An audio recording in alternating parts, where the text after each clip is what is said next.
Welcome back to Sky School's YouTube channel. It's been a long time since we've done a top tips series, and I think it's about time we covered common paramotoring mistakes. And the first episode is all about equipment. We regularly have students who turn up in the school having never flown, but they've bought what they think is the best deal because they've seen it on eBay or Facebook, and the equipment is totally unsuitable for them. So whatever you do, get some flying experience first, and ideally take advice from your instructor, because they're going to be able to advise you on the best setup for you, and everyone's different. And that means we need different types of engine, different types of wing, and different types of accessories as well. One of the most commonly used expressions at Sky School is keep it simple, stupid, KISS. And you could apply this to purchasing equipment as well.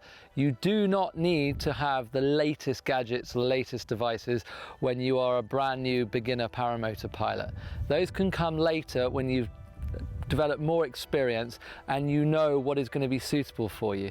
So initially, the most important thing, once you've got a suitable paramotor, a suitable wing, a reserve, and a helmet, a headset, is having an altimeter and something which can tell you where you are in terms of airspace. And that's why we recommend Gaggle.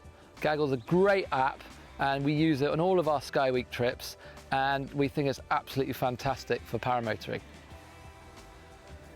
So when it comes to flying with phones, a very important thing is a flight deck and something which can secure that phone within it so it can't come loose. Also, you need to ensure that that phone isn't going to run out of battery, so a battery pack is also very, very recommended.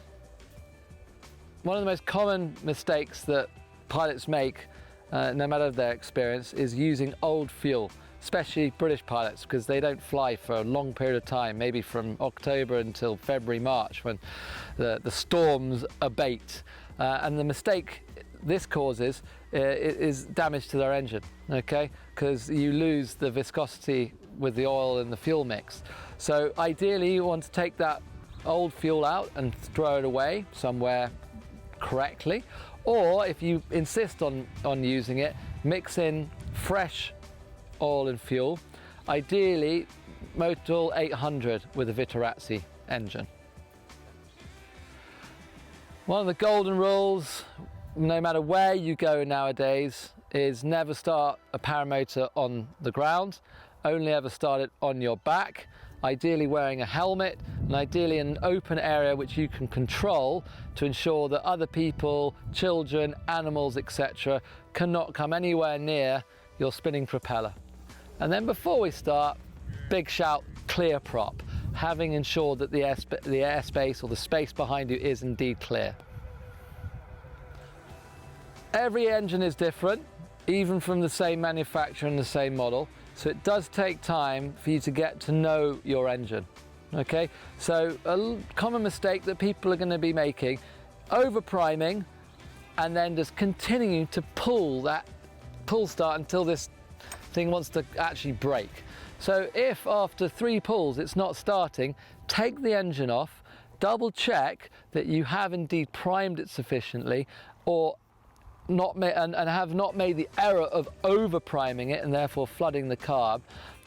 If it continues to have this problem, it's more than likely that this is not set up correctly, it's not been tuned correctly, and that's where you need to start taking technical professional advice. So my beautiful assistant Pete here has kindly dressed up with all the bells and whistles. However, Pete, when did you start flying with all of these cameras, and how long until you felt ready to do so?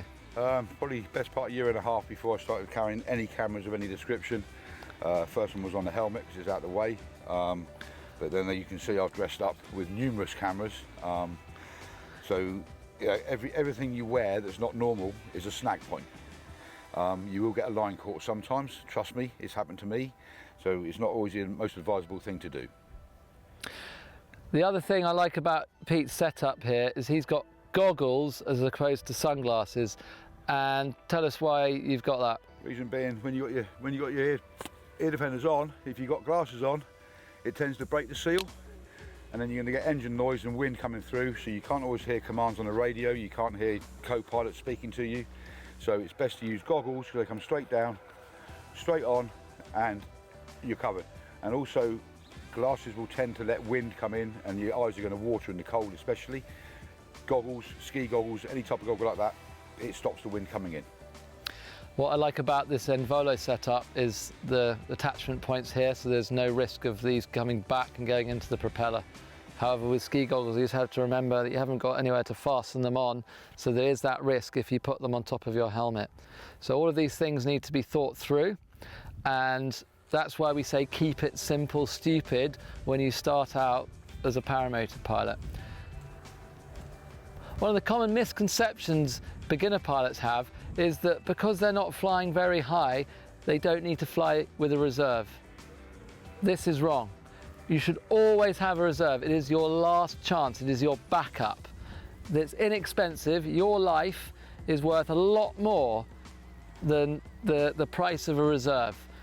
And by not having it, you're not giving yourself that backup opportunity in the very unlikely event that you may use it. So always fly with it and know how to use it. And know how to use it by doing your reserve practice drills. Pete, talk us through your flight deck and your navigation and altitude systems. Okay, so simple flight deck, a little small 5-litre one, which is fine for what I do. Velcro here. My telephone is attached by Velcro, and trust me, it's strong, it doesn't come off, and I've been upside down with it, so it's good.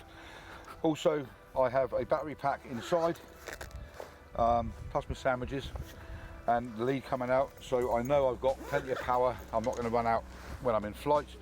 The two apps that I use for flying is Gaggle and Sky Demon. Very good apps. Gaggle I prefer, because it's cheap. Unlike Sky Demon. But yeah, that's pretty much all it is. I mean, in there all the time I keep my neck warmer, my lightweight flying gloves. If I'm on a long flight, I'll take a bottle of water with me, maybe a tube of sweets, you know, whatever, just to give you a little bit of a boost. But yeah, it's good. And here, if I need to, in the UK, it's law that you carry a map. We're in Italy now, so we're not too worried about that. But yeah, very simple. Oh, also, I have a mirror, and no, it's not to do my makeup. It's so that I can, in flight, check my fuel behind me, because I can't see it. So that's there on a bungee cord, no problems. I also have a magnet, one there, one on my throttle, and then in flight, if I wish to go cruise control and take my hands off, there it is. And that will not come off of there too easily. You know, it's good. And then there you go. You can let go. Do what you like. This is something you can aim for in the future, but you can see a lot of thought's gone into this. It's not something you did in your first year and a half of flying, is it? Made a lot of mistakes getting the right stuff, and then like perfected it, so called. What's your setup now in terms of engine and wing? Okay, at the moment my wing is a Speedster 3 24 metre. My engine is the Mav Max with the factory R engine, running a 1.4 prop. Loads of power. Not a standard throttle. This one has cruise control on it. There's a lot on the market. Very simple, very effective. But apart from that, everything's standard. Obviously, we've not been able to cover everything in this common paramotoring mistakes video about equipment. However, if you're going to remember one thing, it's keep it simple, stupid.